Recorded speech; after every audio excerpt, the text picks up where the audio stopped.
discovery session of the iventis system as a part of IGNITE's Presents. Today, we are very pleased to be presenting our newest partner, iventis, who will be sharing their web-based collaborative planning platform with us. We have with us CEO Joe Custon and Business Development Director Eamon Carrigan. So all of you in the audience are familiar, I know this, with the sheer volume and need for integration of information to bring an event to life. And all of this can be incredibly overwhelming with multiple stakeholders, file formats, legacy systems, new team members, the constant changes, which makes data sharing and data processing even harder. The amount of meetings, the amount of detailed, manual, repetitive, tedious work that then becomes a black hole of time, energy, and focus that could really be directed to other crucial activities is something that we are all familiar with. Fortunately, almost all the data that we work with has one thing in common, and that is location. Whether pulling together transport plans, assessing crowd management risks, or simply trying to locate how spaces will be managed or where facilities will need to go, location is the unifier that brings these plans together in one place. iventis offers a platform for the synchronization and integration not only of data, but of team members and stakeholders through the common denominator of location.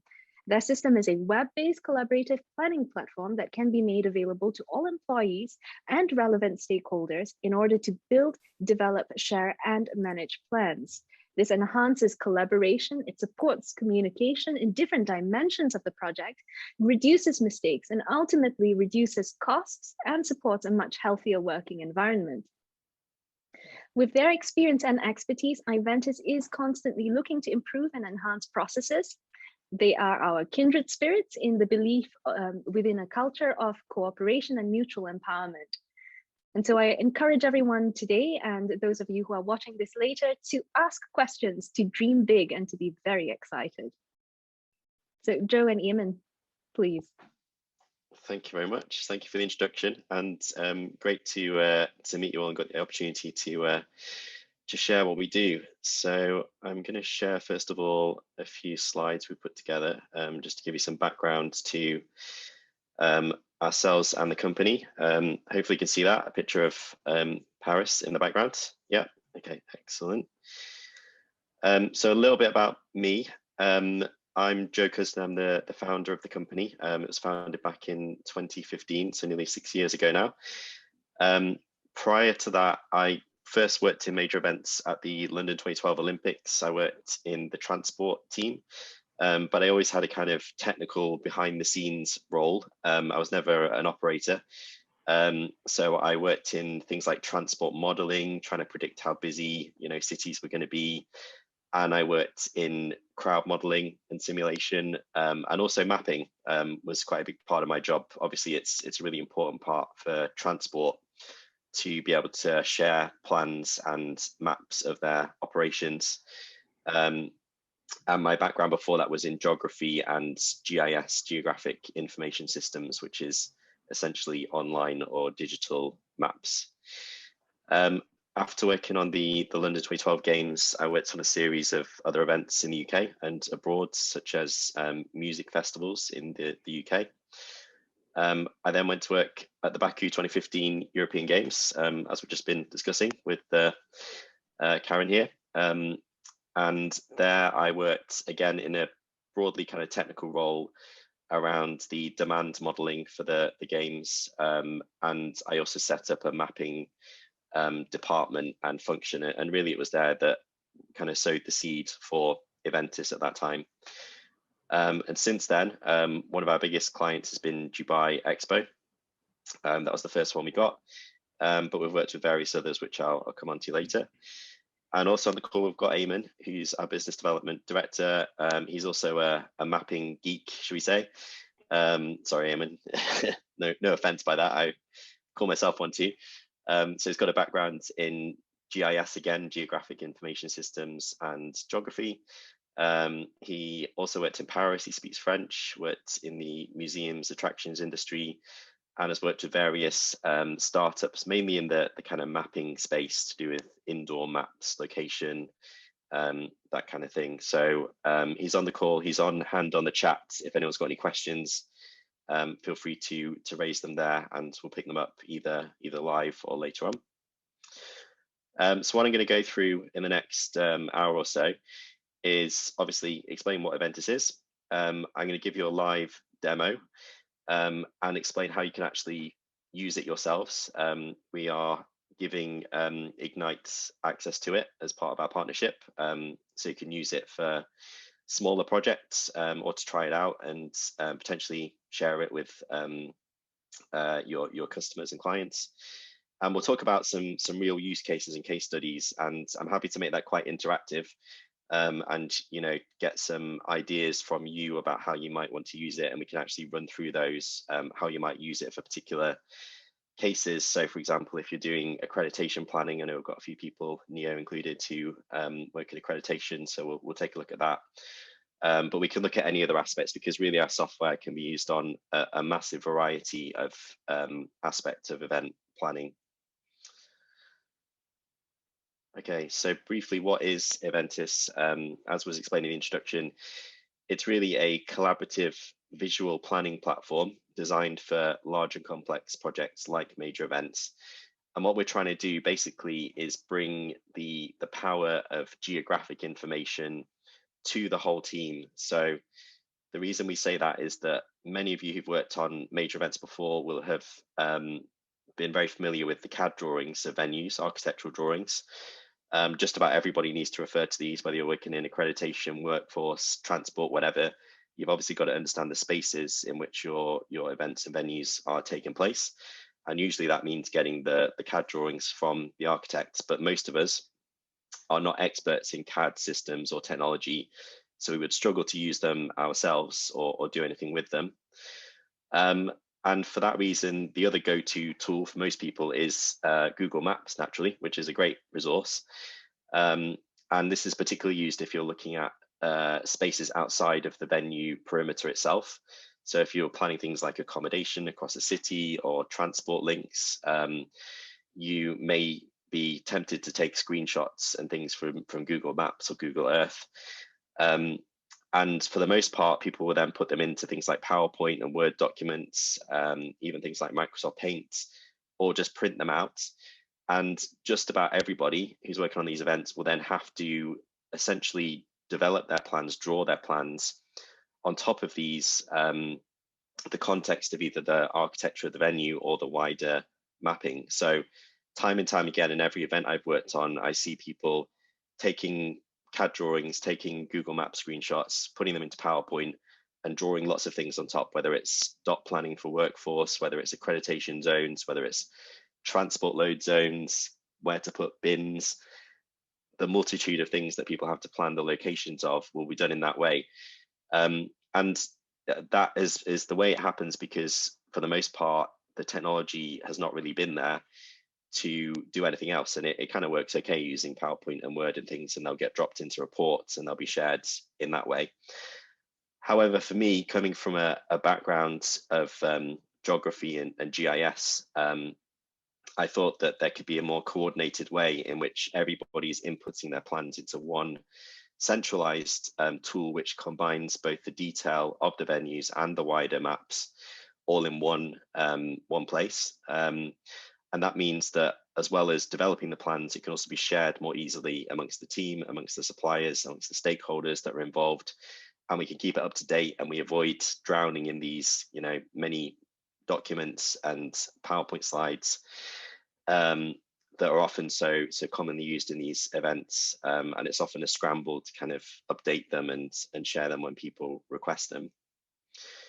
To kind of illustrate that, just one of many examples, this is something from the Gold Coast Commonwealth Games in 2018, where somebody has drawn lots of plans for a transport hub on top of Google Maps in PowerPoint. And I've seen so many examples of this. This is just one small example, but this is being done, all over the place. I'm sure you've all seen many examples of it. What's the disadvantage of that approach? Well, it means all of that very detailed, very useful planning information is held in lots of different formats and locations. So it can be very hard to kind of find what you need from different teams.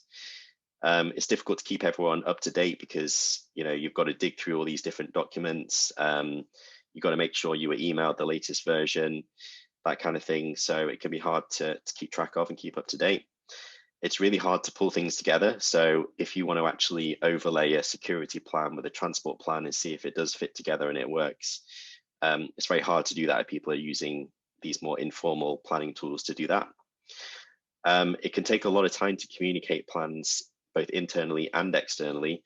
So when a stakeholder comes in and says, I want to see all of the plans that you've got, or a manager, they're often not in an appropriate format, or not easily available.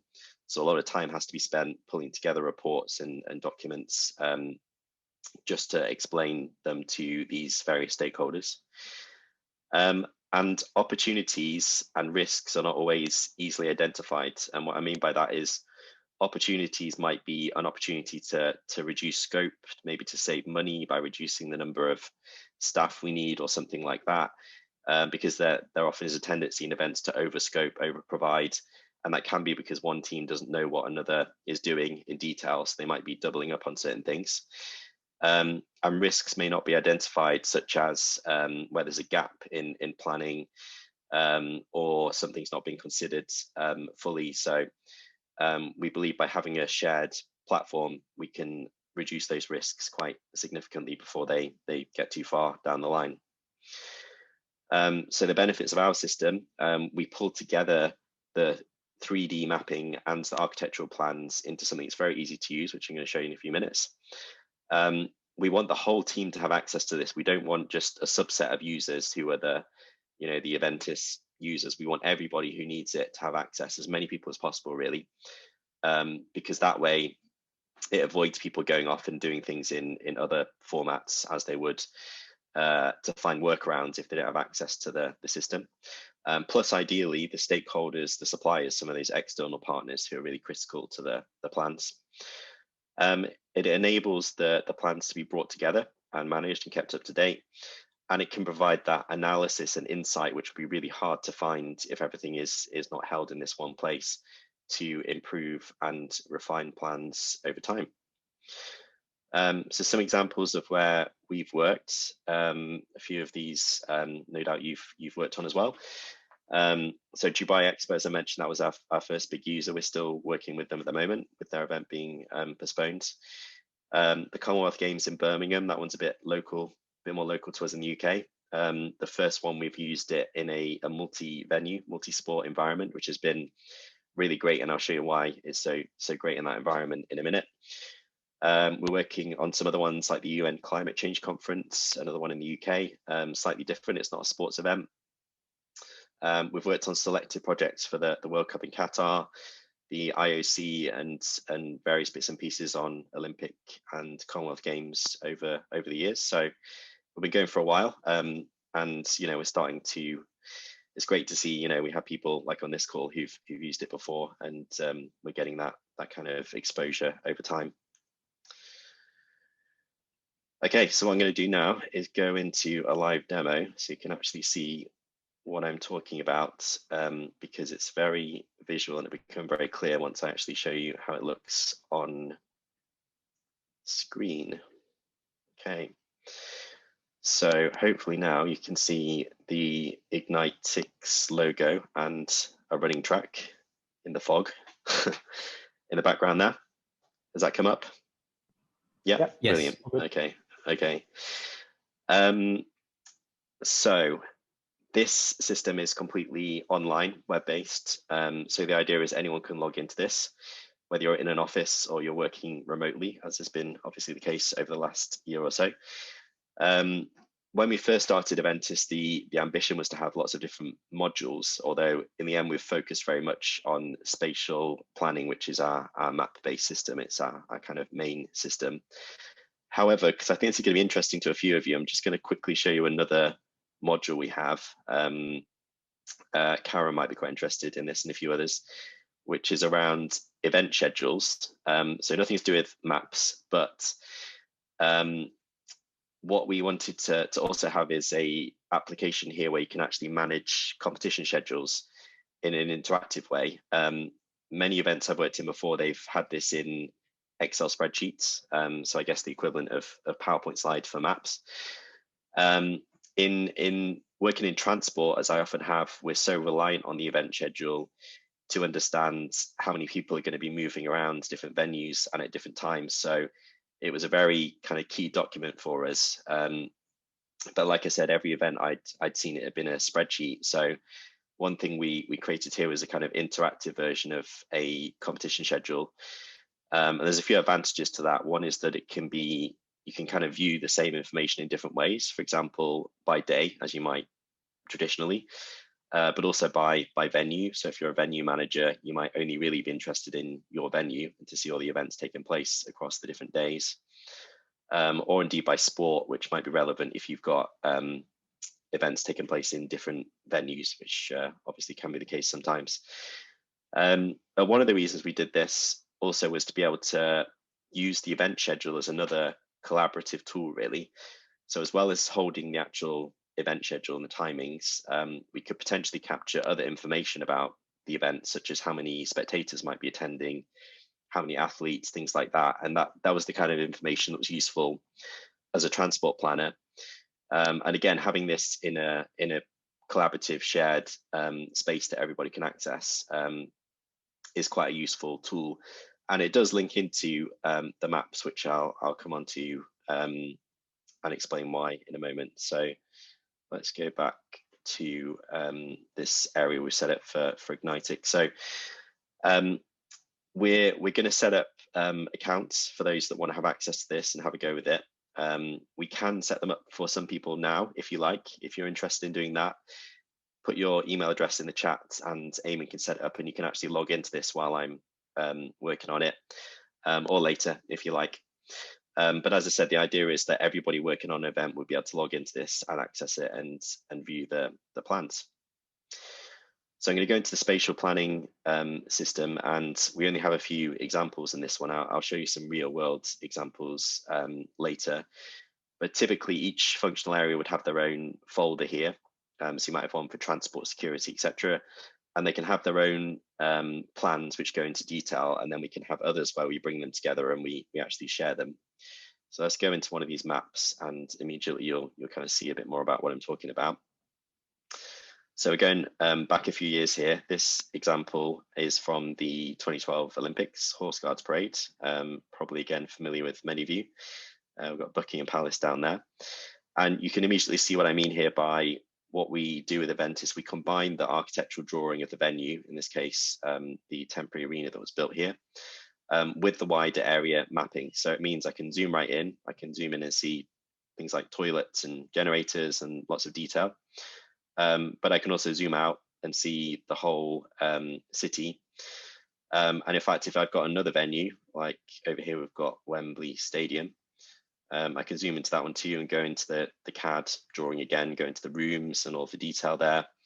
So if you've got multiple venues across the city, you can very easily access them and find the full detail of the CAD drawings.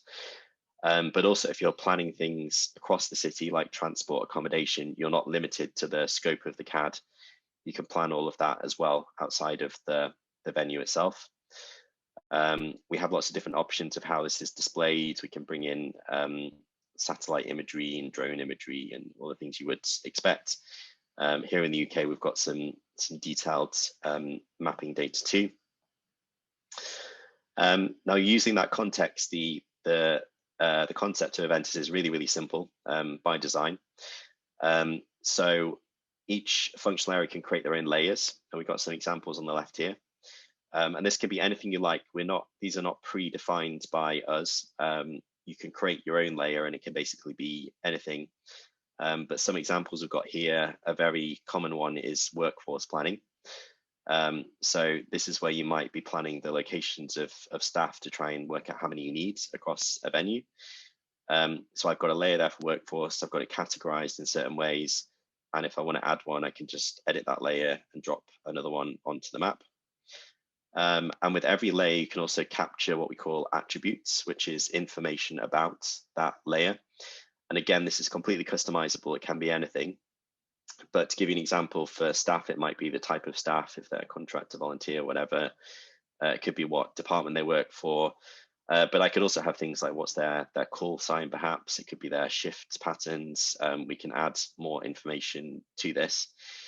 And I can very quickly just kind of copy these dots and add more and change them. So you can very quickly develop a dot plan. And it's a very common example of Iventis where each department would have their own layer. They develop their own dot plan, and then the workforce team can pull it together at the end, look at all their numbers. They can combine maybe the security and the accreditation plan, put them together, and they might say, we don't really need 2 people in this area doing a very similar role, and they can actually rationalize and come to a more efficient number. So that's one really common example. But like I said, they can be anything. So it could be things like transport outside the venue. We could be showing things like where we've got road closures, traffic management. It's not just icons as well. I might have routes, for example, the pedestrian routes from stations outside and how they get to the entrance to the venue. I could draw those. It could be things like barriers for crowd management, evacuation spaces. We even have some nice little 3D ones as well. We can drop in things like trucks and work out how many you can fit into a certain space.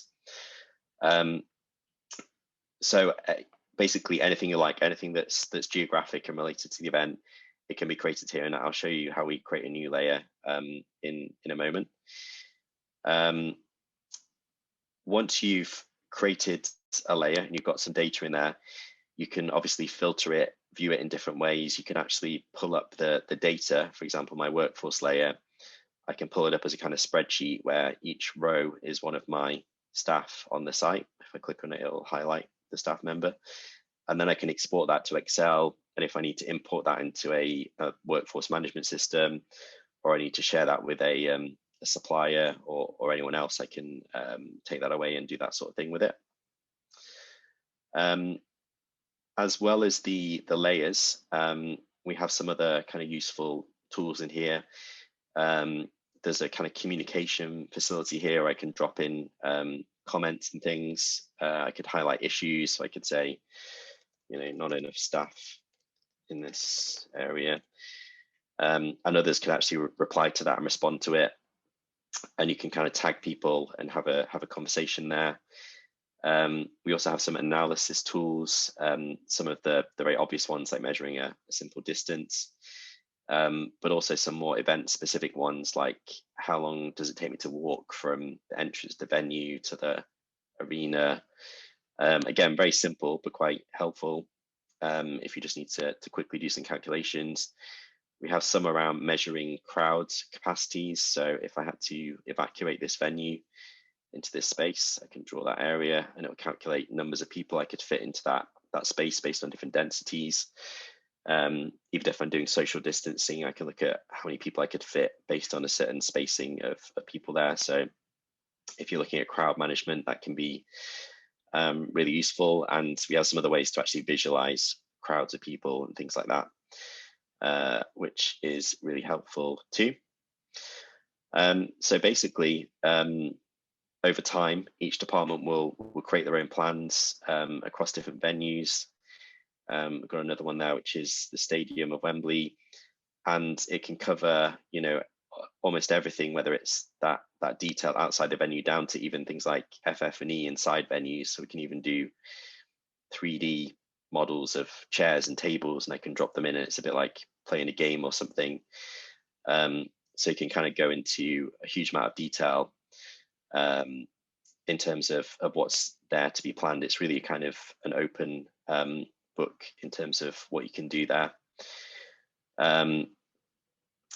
Another example here, this one from Pyeongchang, showing the Olympic Park. So the CAD drawings can be as big and complex as we need them to be, and it's really kind of quick to use them. In my experience, working with CAD drawings can be quite painful if they're a big venue. It can be very slow to kind of load it on your computer, even if you can find the right drawing. So it really helps just from a kind of communication perspective as well, and just finding the detail that you need from a CAD drawing. Okay, so that's the kind of core premise. Is that making sense to everyone? Does anyone have any questions at this stage they'd like to ask before I go into a bit more detail with some use cases?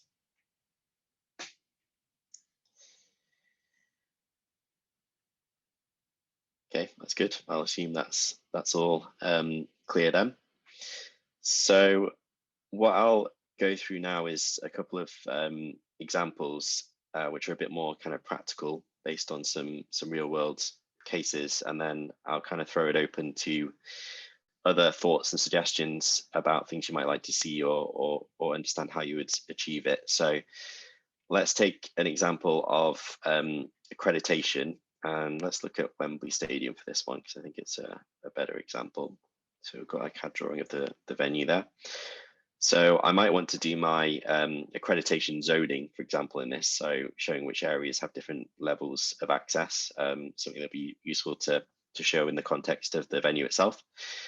I don't have a layer already, so I'm going to go to add layer for this. I'll go to our examples folder, and this is basically the shared kind of library of layers, and I can actually, from here, I can add layers that other people have created into my map, or I can create a brand new one.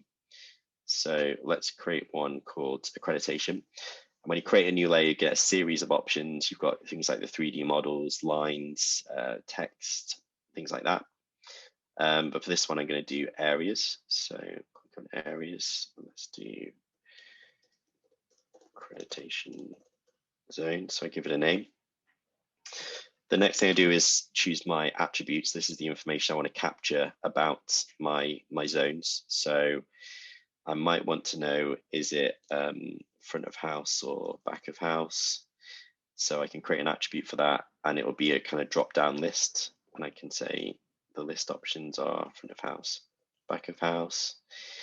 And then I could have another one, which is space type or something. I'm not an accreditation expert, so I don't know quite what we put here, but let's say we've got field of play and operations or something like that. You could add as many of those as you wanted.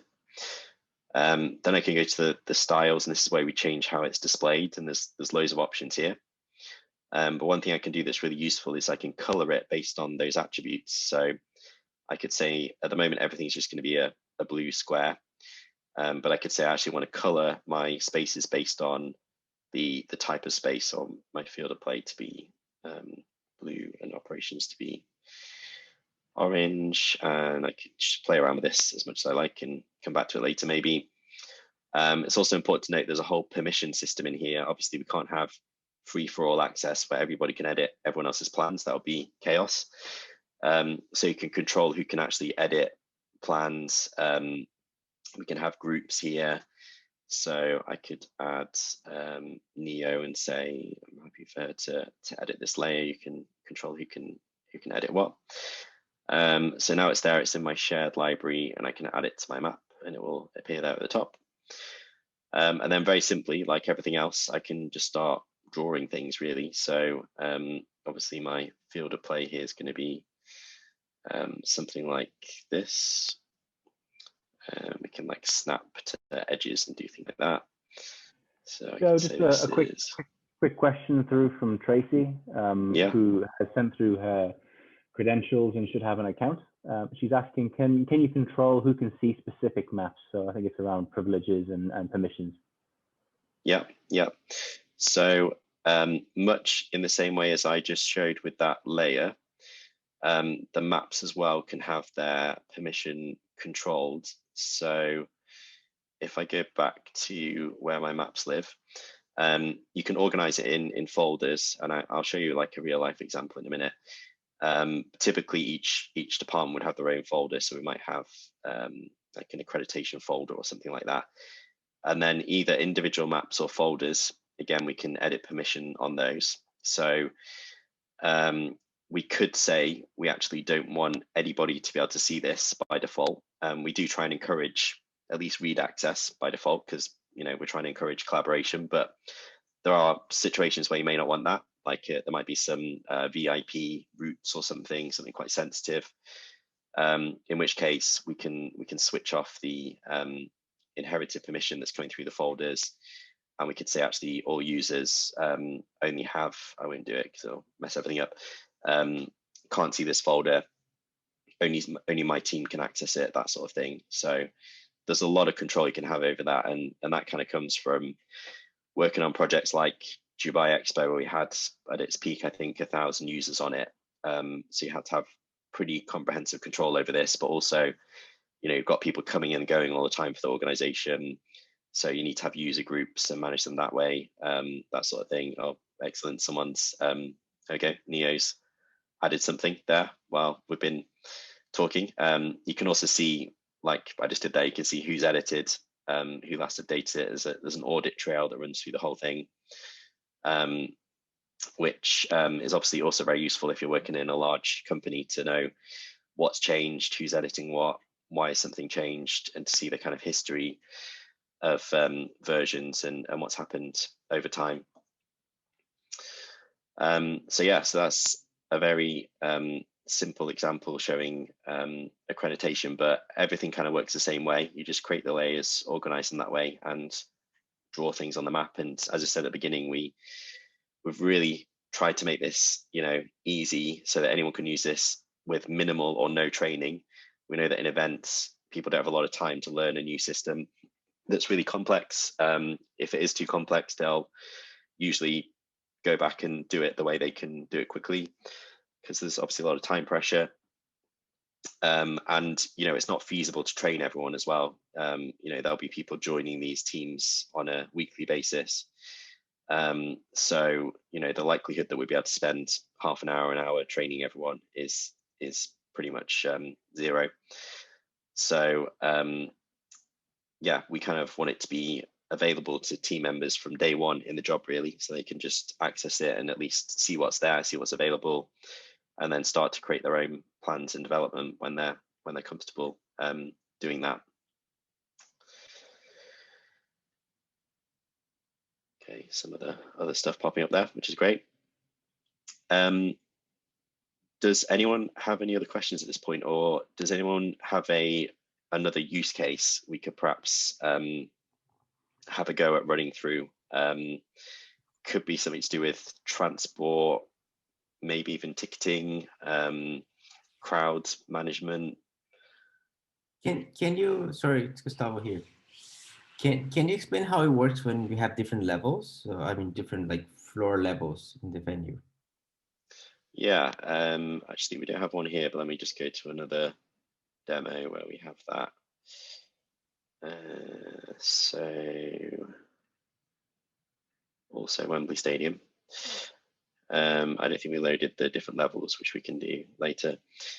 There we go. So the way it would work is you'd see this kind of level selector on the right hand side.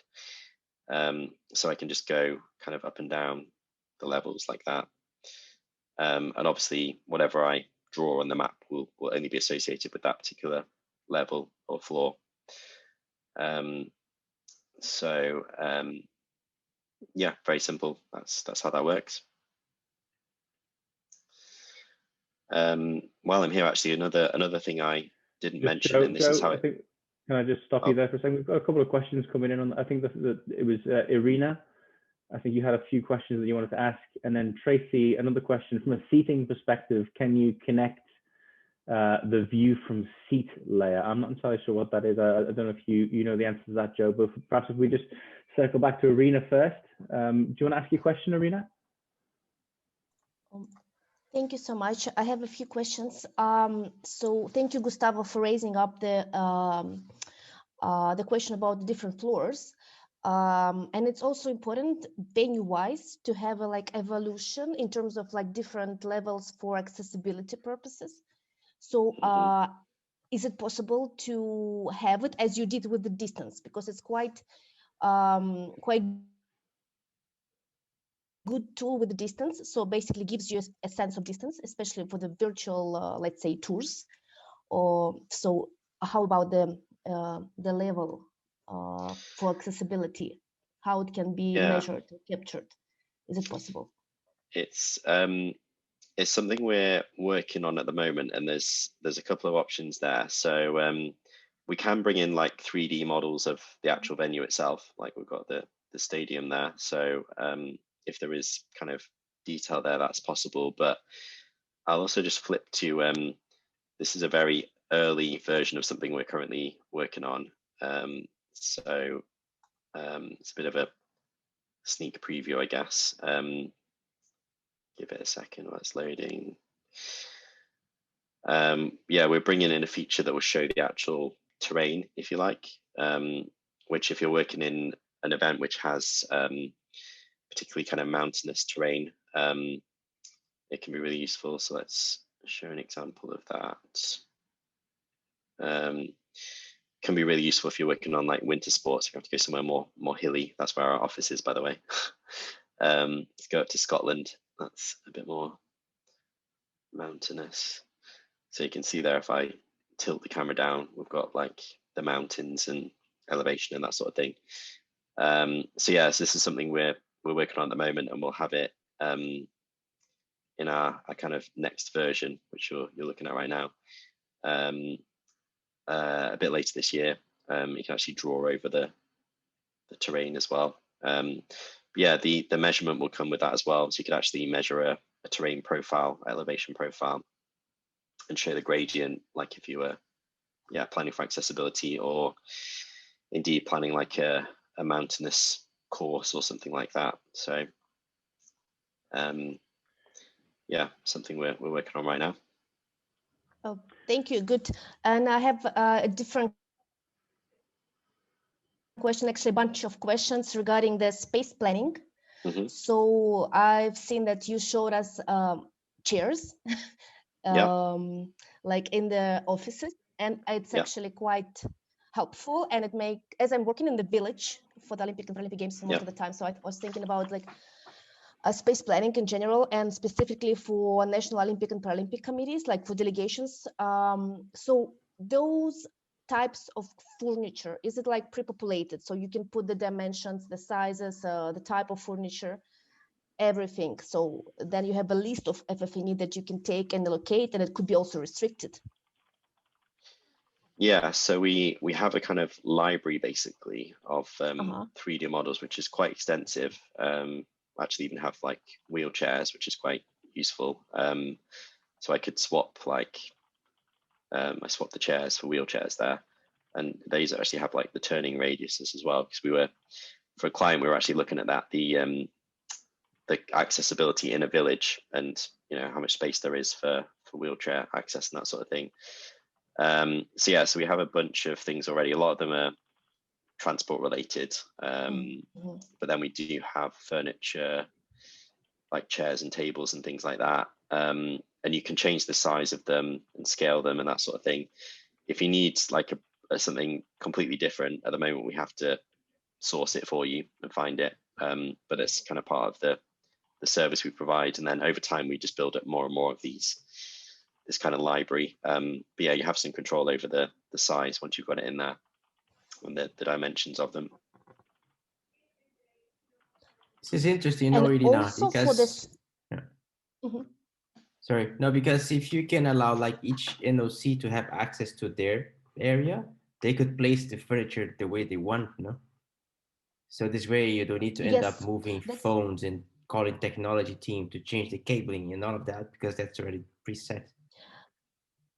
Yes, and this is actually the second question. It links to the second question. I also, I can see that you can track the distance. So can you keep within the spaces, like office, cabinets, bedrooms, for instance, can you keep the, like, for example, if you put the layer and then you can see, like in AutoCAD, you can see the dimensions of the space. You can basically put the plugs, you can install with the TV cable, you can install the dimensions for the windows, etc., and all the things that make sense for space allocation.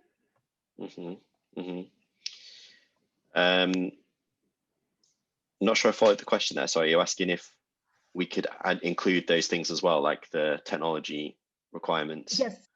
If there could be like a particular layer, so with the more details with the technology,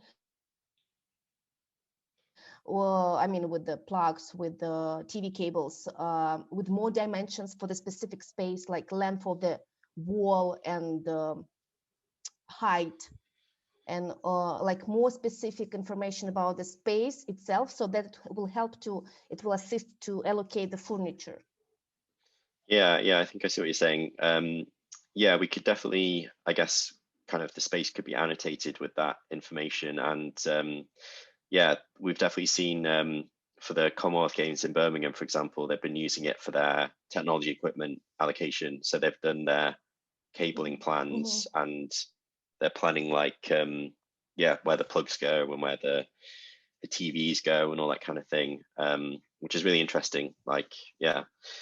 One of the fascinating things about this work, I mean, I'm not an expert in technology villages or any of those things, but because this is so open-ended, when we give it to our clients, we just kind of let them run with it, and they sometimes use it for things we didn't even expect them to. So I'd never even thought about technology equipment planning or anything like that. I had no idea what was involved, but it turns out they were doing it in Visio before, which is a bit like using PowerPoint or something. And the same for furniture, actually. And it was the villages and the logistics teams that were interested in using it for that. And they kind of thought up that use case themselves, which was really nice to see that when they do that. Joe, I was just wondering, I just want to circle back to a question that Tracy asked a couple of minutes ago. Can you connect to the view from seat layer? I presume that's where you've got images that show what a visitor or spectator would see from a specific location. And then there was a second question around, rather than just showing walking time, would it be possible to be able to show other vehicle times, travel times, so driving, potentially cycling, buggies, etc. Okay. So the view from seats, interesting one. We've not done that before. We've not used it in a, I guess the way that will be used is actually on a kind of like ticket purchasing website, I suppose, where the person buying the ticket would probably want to see it. There's probably a couple of ways that could be done. One thing I didn't show you is that everything you place on here can have photos and images attached to it. So if there was like a render or an actual photo or something from a location, those could be displayed and plotted. I guess also with the 3D kind of stadium view, you could kind of show something like that. But I don't know. I know there's other systems that do that from a kind of ticketing perspective, and a lot of the ticketing companies have got that functionality directly built in. So it's not one that's come up, but I definitely think we could, you know, if there was a need for it, it would be possible to do something with that. Not sure if that answers the question. Yeah, it does. Thanks. It was something we used in Pyeongchang, I think, from just an operational perspective of in our world, we specifically seat guests. So we actually plan who sits in what seat. So that view from seat can actually be quite useful in terms of where it's placed. So, and again, I mean, we're also an ATR, so we have a ticketing portal as well. But in Pyeongchang, I know that the OCOG created view from seat mapping, and also like a 3D virtual tour. So you could actually walk in through the venue and follow the walking routes and look at what you're seeing. So from a training perspective on an OCOG side, it's really useful, especially in this virtual situation where you can't get people into venues for training, physical training. They can actually do a walkthrough with a virtual tour, view from their areas, or not necessarily in that much detail because there's a lot of spots you're dealing with on a venue capacity, yeah. But I think in general views, that was a really useful tool. It came out really late. I found it by searching around for something. And we actually use that as a training tool remotely for the Pyeongchang venues that had it. Okay, yeah, I know what you mean. Yeah, I definitely say that could be built into this quite easily, like a kind of street view type thing. The challenge is just getting the imagery right. You've got to go to the stadium and take a camera that can show like the 360 view. But if that data is available, or someone provides it, or we get someone to provide it, then that'll be really easy to incorporate. And I can imagine you just like click on the spot or whatever, and it brings up the site of that location. You can spin it around and have a look around. Yeah. Thanks. We've got a question from. Oh yeah, the drive time piece. Sorry, Joe. Yeah. Drive time. Yeah. So yeah, that's one. It's although we say this is walk time, I've definitely seen people use it for vehicles, and obviously this is a really simple calculation, but you can actually adjust the speed there at which the person in this case is walking, but it could be done for a vehicle or something like that. We also have, from a transport perspective, a kind of route generator. So if you're planning lots of routes, like logistics routes or something, from venues to whatever, warehouse or something, you can generate a route like shortest route by Google Maps. It'll give you the journey time. Okay. You can drag it and do like a diversion or whatever, and then you can actually save that as a layer. So got a layer there, that'll do. And then yeah, you can just keep adding to those and have lots of those. So it's really quick to generate, you know, logistics routes, bus routes, whatever. You don't have to go and draw the whole thing, which can be useful. Yeah, that's really useful. A couple of questions from Xuan Ming. Xuan Ming, do you want to ask your question to Joe now? Yes, please. So Joe, if we're working, we're working from two directions. So from an organizing committee, if I'm putting a number of tables in, and that sort of ends up in a table somewhere, I can extract it and send it to logistics to procure X amount of tables. But if I'm working with a client and if my client has maximum 10 tables that they can put within their space, is it possible from some central database of numbers to limit the number of tables this particular stakeholder is able to put into the space? Yeah, interesting. I'm thinking about this, say, for example, from the space planning, maybe in a village, and each team has a different number of entitlements. Yeah. I've had that come up once or twice. Like, it can happen with like workforce as well, where they've got a certain number in mind, and then you kind of do it the other way around. You've got to figure out how to make that work rather than have a kind of unlimited number. To be honest, we don't have anything in it right now that would do that, that would limit it. You'd have to use your own kind of judgment, I suppose. Got it. But one thing that might work in the new system is we're going to let you have kind of import information into it as well as export. So if you did have maybe a list of equipment or furniture or something, you could kind of import that in and then place them. And that would probably help with that. And maybe we could kind of lock that and say, once you've hit that limit, you can't add any more. So it could kind of work like that. But yeah, we've had situations where people have been working on a spreadsheet initially, and they've come up with some kind of number, and then they want to test it out and see if it works to their thinking.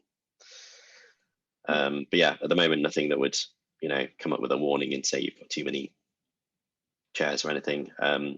Another avenue we're quite keen to take this down is budgeting, really, which probably links quite closely to that, where and it's something we've got in our next version with the cool mountains and stuff, is to actually basically link attributes across layers. So at the moment they're all kind of separate, but if I had an attribute which is cost maybe for my chairs and my tables, and they're like linked across all my layers, we could calculate all the cost of all my chairs and all my tables and show that in like a dashboard somewhere.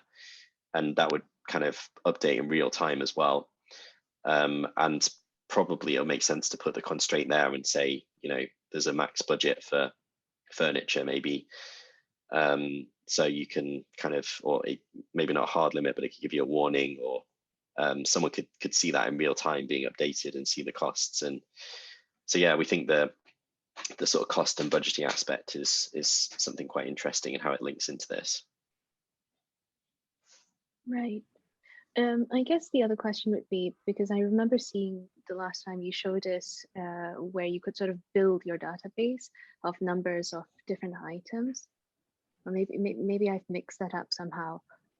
But I suppose that question would be linked to the one that I asked before, if I could there limit the views or the access to certain numbers to different stakeholders. And maybe that's a bit too specific, and I could type that out and send it in an email. Yeah, really maybe we could. It, yeah, maybe it's a specific thing, but I guess, yeah, like I showed earlier, there was some tables in the middle of nowhere there. Yeah, the data's all there in this kind of spreadsheet view behind the scenes there. So you can at least keep tabs on it and see how many you've got and how it's progressing, and some things are calculated for you, like the areas of spaces are all automatic. Yeah, for every layer, the kind of data lives behind it, and there's quite a lot you can do with that. So my other question was, if you're doing a walkthrough of the venue and you're taking photographs and making notes, would you be able to speak a little to the utilization of this tool on your phone? And I think you've also mentioned briefly about tagging persons in comments. So if for example, Mio is back in the office and I have an urgent comment about I don't know, her accreditation space, and I tag her in that, how would that notification work?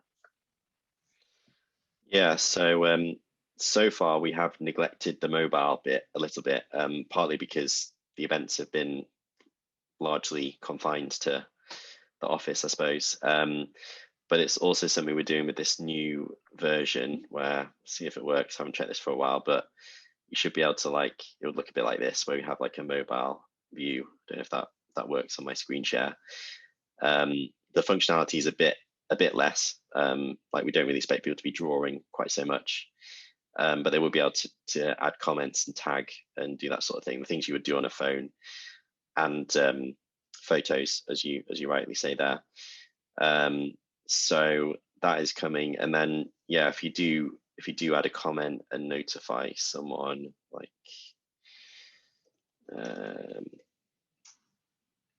yeah, we're sort of trying to get away from some of those meetings where you have to have loads of people together.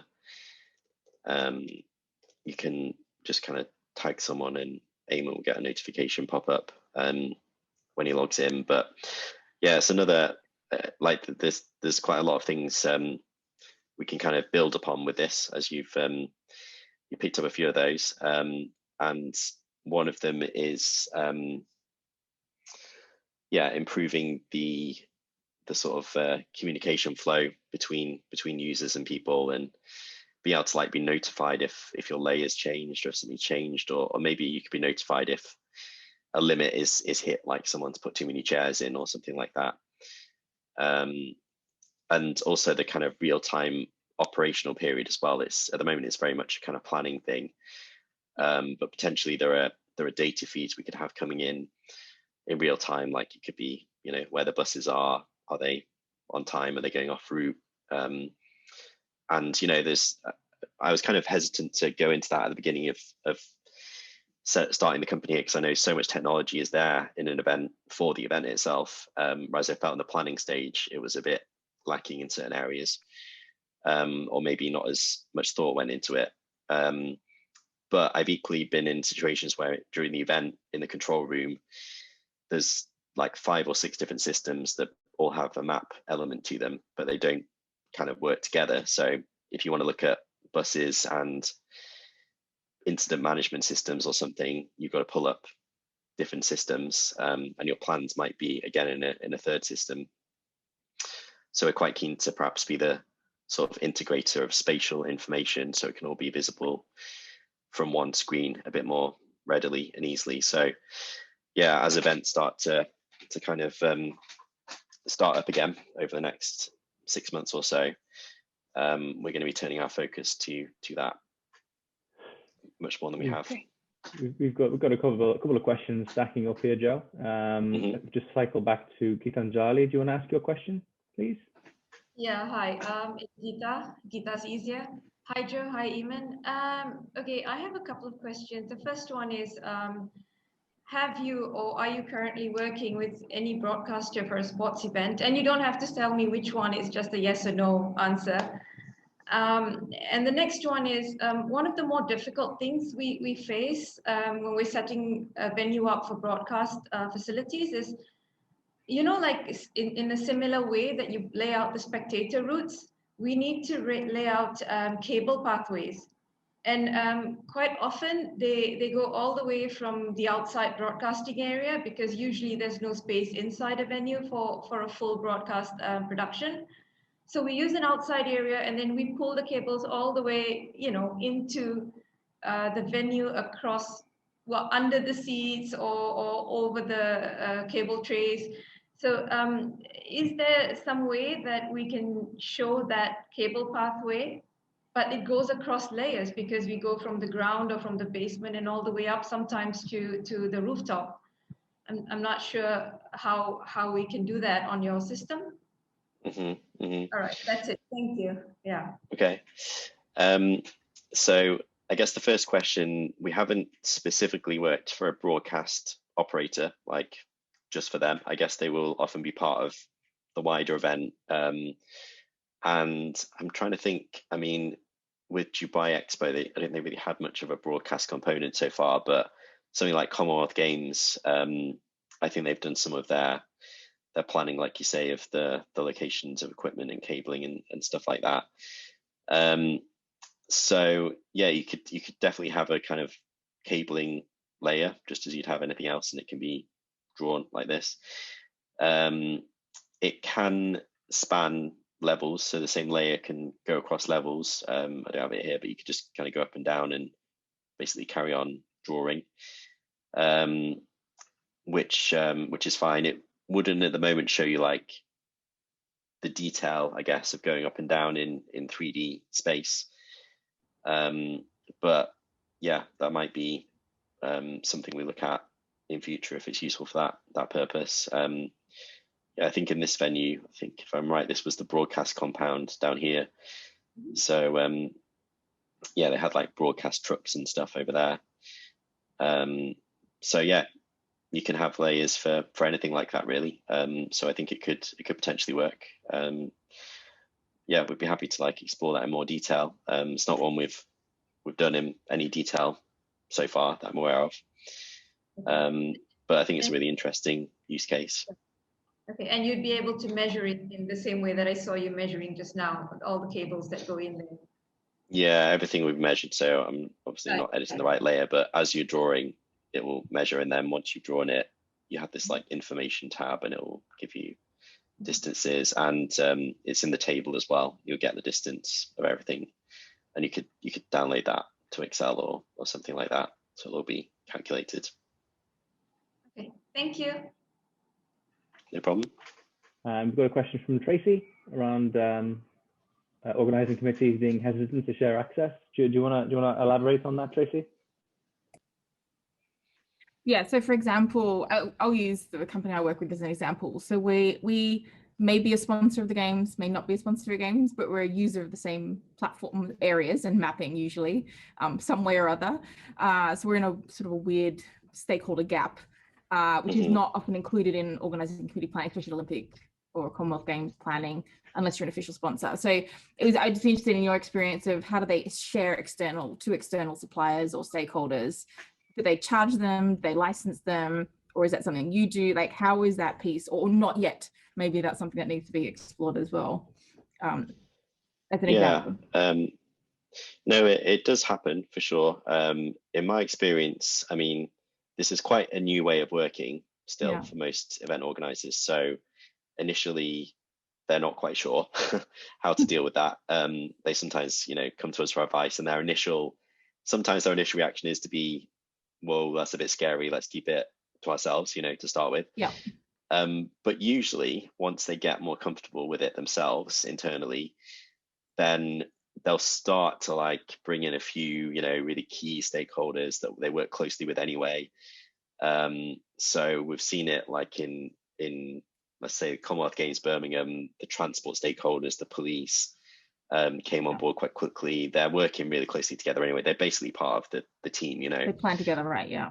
Yeah. They usually have a different kind of level of account, so they can't access everything like we generally encourage the internal planners to. They might just have a specific folder or plan or something.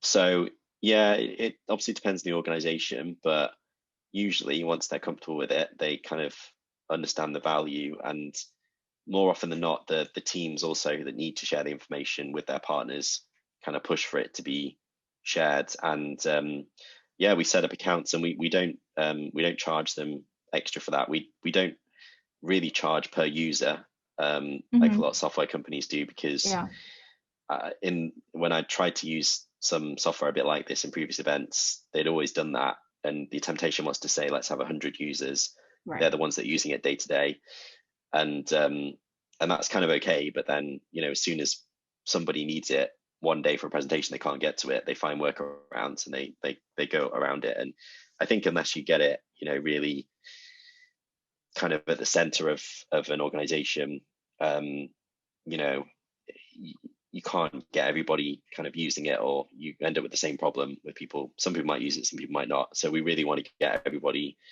onto it. And we don't really want to get to a mess where we're having to like charge other organizations separately. So we do try and encourage that as much as possible. There's also the ability, if you don't want to give access accounts, you can share like a link, like a read-only link, which you don't need an account to log into. It's like using SharePoint or something, you know, or you can export and you can generate PDFs, large-scale printouts and things. So it can be done. Obviously, once you do that, it's a point in time. So again, we'd rather they didn't, but we understand that that still has to happen sometimes. So yeah, it's quite a long-winded answer, but no, thank you. I think it's a good, hopeful mind shift eventually. Yeah, I've seen more. I think other stakeholders involved in the events, but aren't necessarily a paying stakeholder of the event as such. Yeah, we've even seen the other way around as well, actually, where the stakeholder, as you might describe it there, brings the system to the organizing committee, and they use it for a specific project. Maybe it's broadcast like we were just talking about. Yeah. And it's just used for that purpose, or then they kind of latch onto it and say, oh, we can use it for lots of other things too. So. And can I just jump on that? And there's a couple other questions, but you actually raised the point I was about to post the question about. In terms of the how organizing committees have used it for workshops, are they usually, do you find them using the live system and they're showing people, are they then PDFing and sending out map books and things like that? Like how have they used the tool, I guess? And this comes a bit more about your game time operations. Like we would print map books for the drivers, for example. You know, and again, if live routing happens, it's done on the fly and usually by communication. Yeah, so what I've generally seen in the planning stage, first of all, is they do often print them off and they make their report still, which is fine. But quite often when it comes to like a meeting or something, a question comes up and they're like, let's just bring it up on screen, and they can zoom in and be more interactive and switch things on and off. And it works quite well in that, you know, workshop type setting. Even like readiness testing and stuff, it's nice to have a kind of interactive thing you can look at.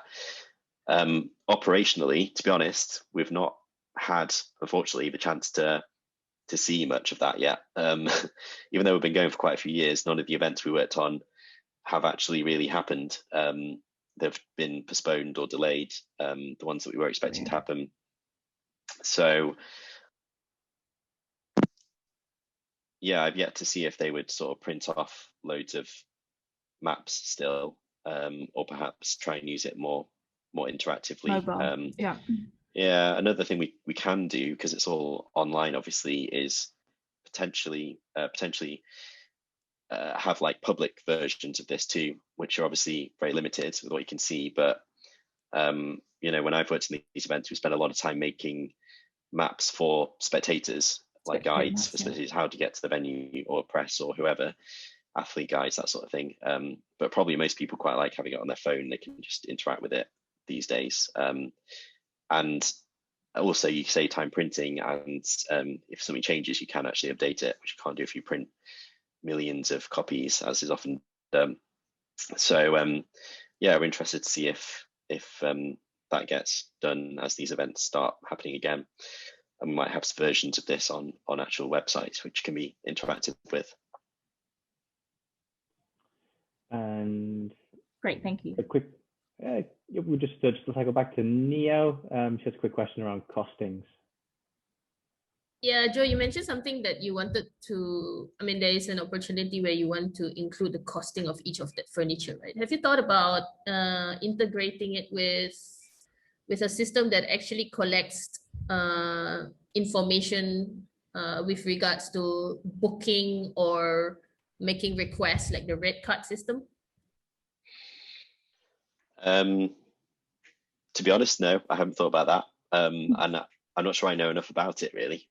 But yeah, I mean, because I'm just tagging on to what Irina had said earlier, you know, with regards to TV and everything. So from a delegation or NOC point of view, where you have red card and you say like, okay, I want 2 TVs, right? So then you put it in, and then and most of the time it is one user that makes the request, and they would have like a, let's say, their games management system. So if that can be integrated between your system and their system, then, you know, it's something which would be very useful. Yeah, I definitely hope as I guess this type of system gets more well known of, because like I said, it's still something that I guess most event organizers wouldn't necessarily think about or know is available or know that they might want until they're approached about it. So it doesn't tend to fall into that games management system package at the moment, even though there are a number of areas it can help, like torch relay, route planning, and, you know, things like that. So yeah, I guess we sort of hope that over the next few years, perhaps it is considered to be maybe it's, you know, spatial information mapping, whatever we call it, is a kind of system in itself that pulls those things together and integrates them. But I'm sure, as everyone on this call will know, it takes a while to get there with something that complex. Maybe it takes an event to kind of lead the way, if you like. And yeah, it can take a few years for that to permeate across the industry. But I don't know, I think I've seen progress over the last few years, and you know, we've had people who were working in Dubai Expo gone to Birmingham and, you know, said they want to keep using our software. Working remotely has made things really hard, so that's kind of increased the need for this. And, you know, most people we show it to, hopefully you feel the same, kind of see the benefits, and they're quite clear, and yeah, understand the value of it. So yeah, I hope over time it becomes a much more integrated part of the technology offering of an event. Thanks.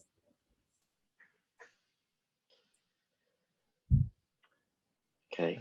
Nothing else in the chat for the time being? Okay, great.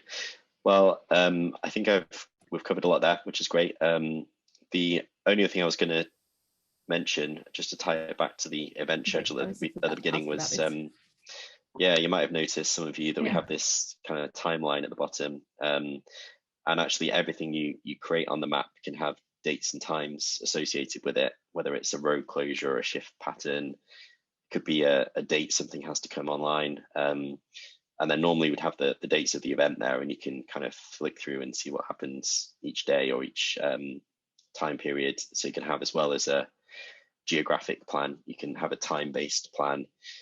And actually one of our original ambitions was to kind of tie that back to the schedule, so you can see what's happening on different days, and therefore do you need to adjust your plan accordingly to the kind of demand or the events that are taken.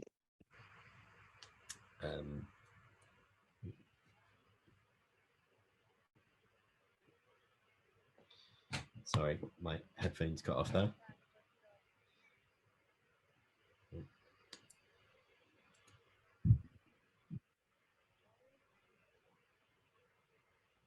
It's all right, we can still hear you. Oh, okay, great. Yeah, okay, well, I think I've covered everything I was going to talk about there, so we can probably wrap up if there's know the questions. Joe, if it's all right, could you show that? I think I keep talking about this every time we see your system, but could you show everyone very briefly how when you click through the dates and with different timings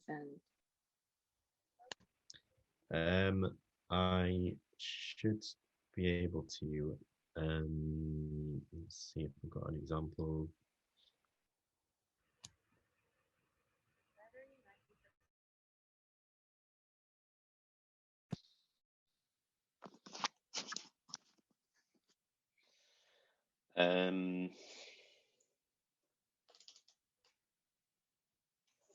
Just trying to think of where we've got this in use right now.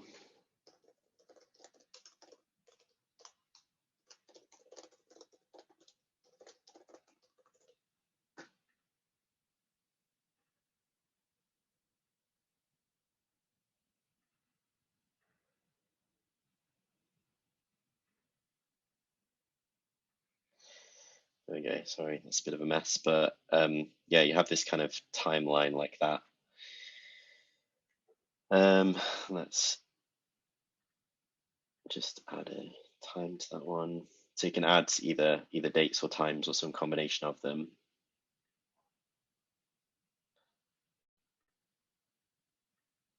Oh, there we go. Then yeah, not that exciting there, but you see the dot kind of appears as I get to that time period. But you can kind of imagine if I'd done that properly across everything, you would see yeah, lots of things appearing and disappearing. Okay, so you can put the time of the shifts, right? Yeah, exactly. Yeah, shifts. and it's yeah, it's that. Not only shifts, it's the space planning. So for example, if we have the Winter Games, the same venue for figure skating and short track, the movement or the space planning within the venue might change depending on what competition it is. And so depending on what day I click and what time I click, I can see how the venue might or might not look at that specific time, which is brilliant. So I hope everyone's as excited as I am about that. Exactly. Yeah. Okay. Well, yeah, unless anyone's got any final thoughts or questions, we can probably finish up there, I think. Yeah, really good to speak to you. If you do have any kind of feedback, thoughts, things you want to follow up on, you should have our contact details or be able to get them through Neo. We're happy to have more detailed conversations about any of these points we picked up on. Awesome. Thank you so very much, Joe and Eamon, for taking the time to share with us this phenomenal system today. And I think we've bombarded you with lots of questions. I'm sure we'll have a lot more, and we'll play around with the system as well. So thank you again for taking the time to share with us. It's our pleasure. Thank you very much. And yeah, look forward to working with you all.